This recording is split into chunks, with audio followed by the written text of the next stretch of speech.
Halo teman-teman, senang sekali masakan Papi Ipan bisa menjumpai teman-teman kembali.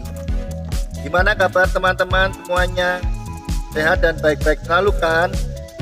Kali ini saya akan membuat hidangan yang cukup sederhana, terbuat dari mie atau olahan mie dengan rasa yang manis dan pedas, tanpa menggunakan daging dan telur, namun rasanya bisa sangat enak dan lezat. Sebelum lebih lanjut, saya ucapkan selamat datang buat teman-teman yang baru pertama kali hadir di channel ini. Selamat berjumpa dan salam kenal dari Papi Ipan. Jangan lupa like, komen, dan subscribe ya teman-teman. Baiklah, untuk mengetahui masakan apa yang saya buat, apa saja bahannya, dan bagaimana cara membuatnya, tonton terus video ini sampai selesai ya teman-teman. Ayo kita memasak.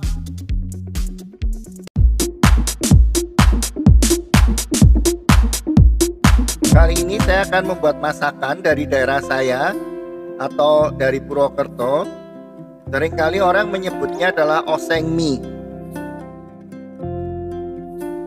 Oseng mie ini sebenarnya mirip dengan mie goreng, tapi bumbunya berbeda dan tidak menggunakan daging ataupun telur. Namun rasanya nanti bisa dicoba, sangat enak dan lezat. Apa saja bahan dan bumbu-bumbunya sudah saya catatkan ya ini teman-teman. Saya menggunakan mie kering ya, sekitar 200 gram. Kalau yang ciri khas di tempat saya, kalau oseng mie seperti ini menggunakan mie lebar. Tapi kalau di tempat teman-teman tidak ada mie lebar, menggunakan mie kering biasa juga nggak masalah. Kalau semua bahan sudah disiapkan, kita bisa mulai memasak. Pertama-tama kita akan merebus mie-nya dahulu ya teman-teman. Karena ini mie kering, kita perlu rebus dulu supaya nanti bisa dimasak dengan mudah dan enak. Untuk merebus mie-nya, kita didihkan air sekitar 1,5 liter. Setelah mendidih baru kita masukkan mie-nya ya. Kita masak sampai mie-nya empuk atau matang dan juga tidak kaku ya. Tapi juga jangan sampai terlalu lembek atau terlalu empuk, terlalu matang, karena nanti juga tidak enak kalau dimasak. Jadi bisa teman-teman kira-kira aja ya. Setelah mie ini matang, bisa kita angkat, lalu kita tiriskan dan kita berikan sedikit minyak goreng, lalu kita aduk-aduk supaya mie-nya tidak saling lengket satu dan lain, sehingga mudah nanti saat kita memasaknya. Setelah mie matang, kita bisa melanjutkan ke proses berikutnya, yaitu kita akan menumisnya, atau orang Purwokerto bilang mengosengnya ya, mengoseng-oseng jadi oseng mie. Oh ya, bawang merah dan bawang putih kita potong-potong seperti ini ya teman-teman. Juga cabai dan kol serta tomatnya kita potong-potong sesuai selera. Kalau kebetulan saya potongnya tipis-tipis seperti ini teman-teman. Nah, ini bawang merah dan bawang putih kita tumis sampai setengah matang ya, sampai berbau harum dan juga berwarna kuning kecoklatan. Setelah itu barulah kita akan masukkan bumbu-bumbu yang lainnya. Ya, ini kita tumis dahulu sampai setengah matang ya. Kalau bawang merah dan bawang putih kena minyak panas langsung baunya harum sekali. Nah, ini bisa kita langsung masukkan lagi yang berikutnya, yaitu potongan lengkuas, daun salam, dan daun jeruk. Kalau sebenarnya dari dulu kalau orang tua saya memasak oseng mie ini nggak pakai daun jeruk teman-teman. Tapi ini saya coba pakai daun jeruk, enak juga, jadi ada bau harum-harumnya gimana ya. Oke, setelah itu kita bisa masukkan juga potongan cabai rawit dan cabai hijaunya ya.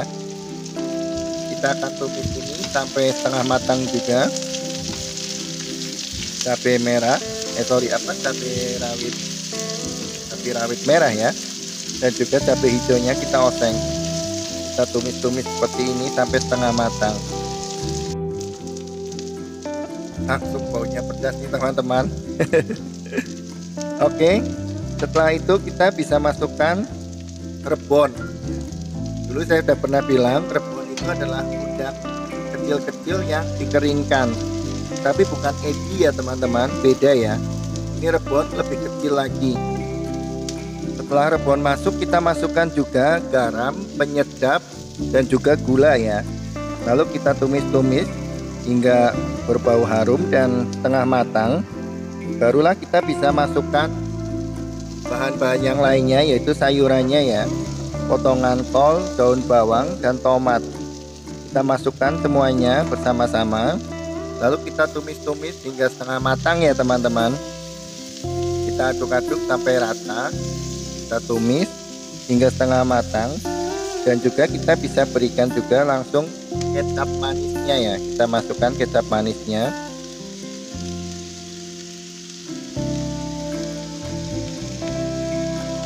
Kita tuangkan semua kecap manisnya ya, sekitar 4 sendok makan ya.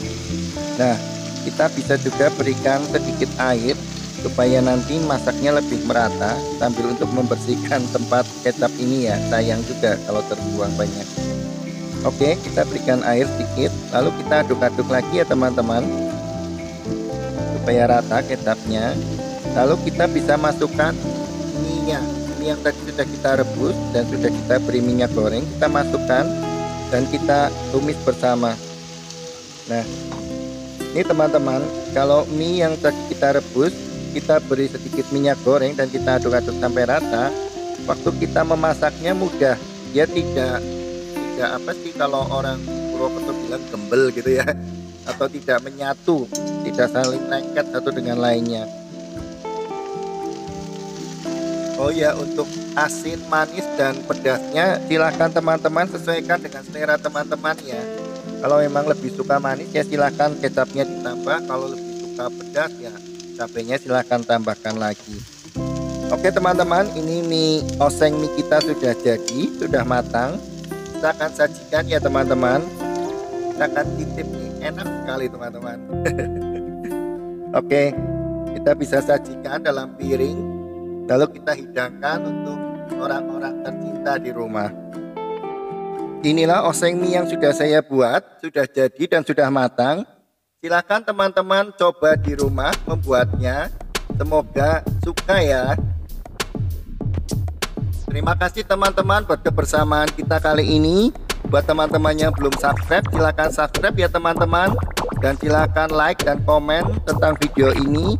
Atau barangkali ada masukan, silakan teman-teman komen ya. Terima kasih teman-teman. Sampai jumpa di masakan Papi Ipan berikutnya. Dadah.